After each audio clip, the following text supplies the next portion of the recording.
प्रधानमंत्री के जन्मदिन पर नामीबिया से लाए गए 8 चीते अब भारत का मांस खाएंगे, जिसको लेकर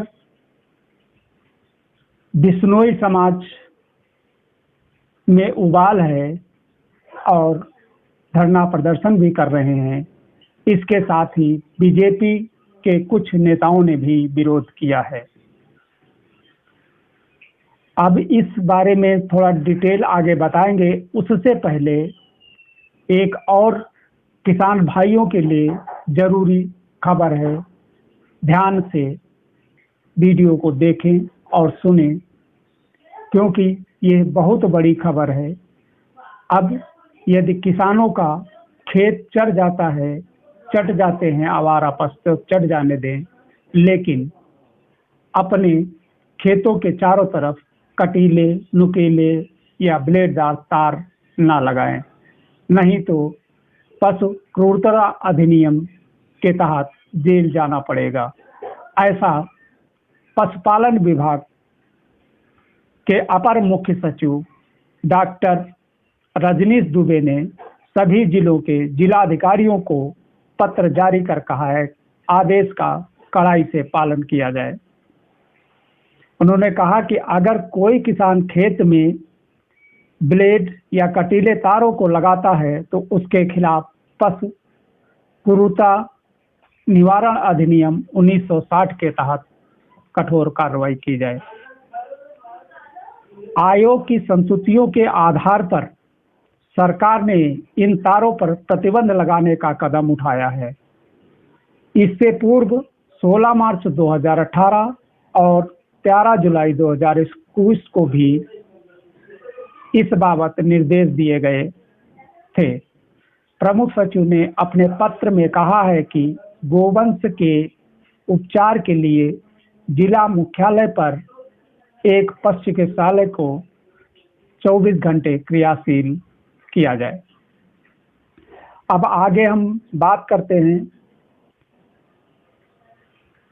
प्रधानमंत्री नरेंद्र मोदी के जन्मदिन पर नामीबिया से लाए गए 8 चीते अपना मनपसंद भोजन हिरण का मांस खाएंगे। इसको लेकर बीजेपी के अपने कुछ नेताओं ने विरोध किया है।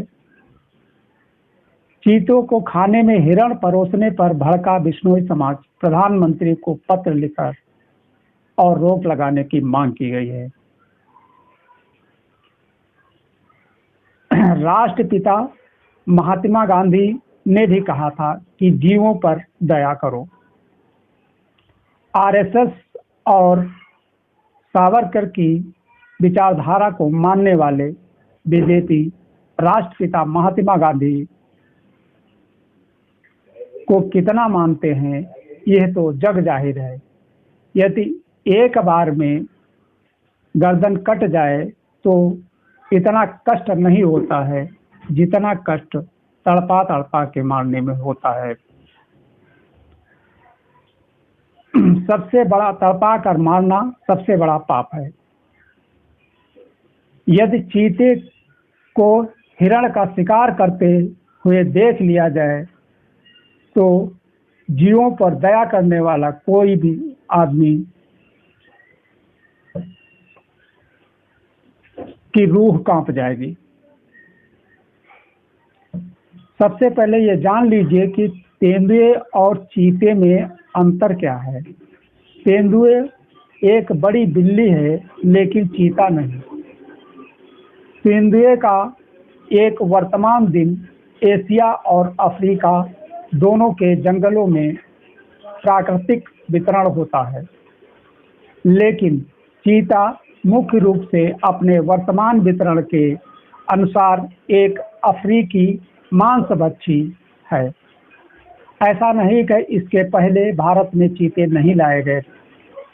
1918 और 1945 के बीच लगभग 200 चीतों का आयात किया गया था। एक समय भारत चीतों का घर कहा जाता था। आज़ादी के बाद से चीते विलुप्त हो गए।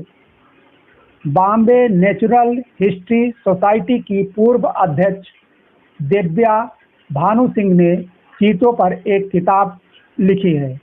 इसे the end of A trail the चीता इन इंडिया कहा जाता है।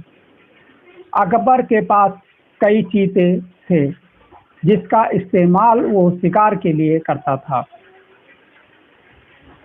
कई रिपोर्ट्स में तो यहाँ तक दावा किया गया है कि अकेले अकबर के पास 1000 से ज़्यादा तेंदुए थे। कार के लिए तेंदुओं का उपयोग करना शुरू कर दिया। राजाओं ने चीते को शिकार के लिए पकड़ना शुरू किया। उन्होंने कुत्ते और बिल्लियों की तरह चीतों को रखना शुरू कर दिया।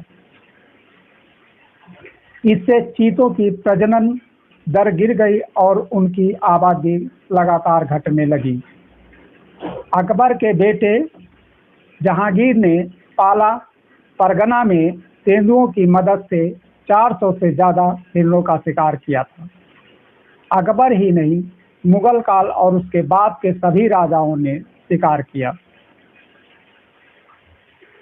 20वीं शताब्दी के शुरुआत तक भारतीय तेंदुओं की आबादी घटकर सैकड़ों हो गई थी और राजकुमारों ने अफ्रीकी जानवरों का आयात करना शुरू कर दिया था। ब्रिटिश शासन के दौरान तेंदुओं का शिकार किया जाता था। वैसे भी राजा महाराजा हमेशा पक्षी पालते रहे हैं।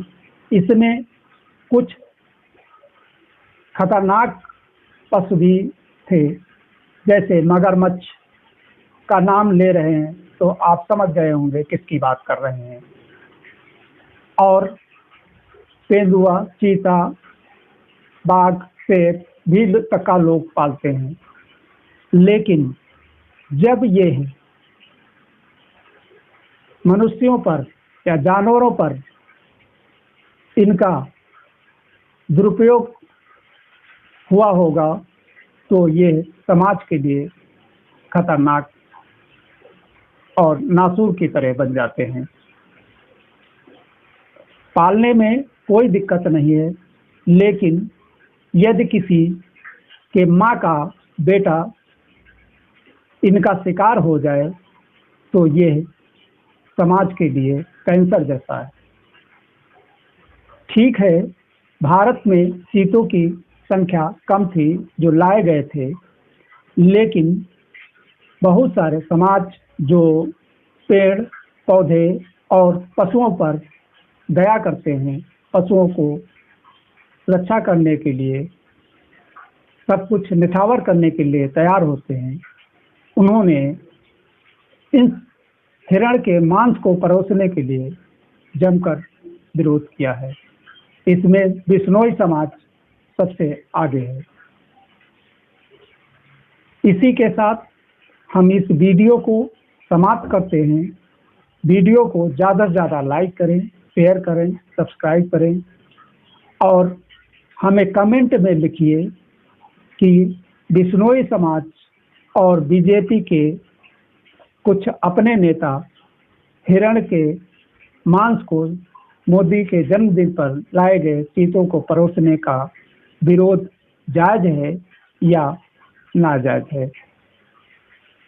इसी के साथ हम इस वीडियो को समाप्त करते हैं। जय हिंद, जय भारत।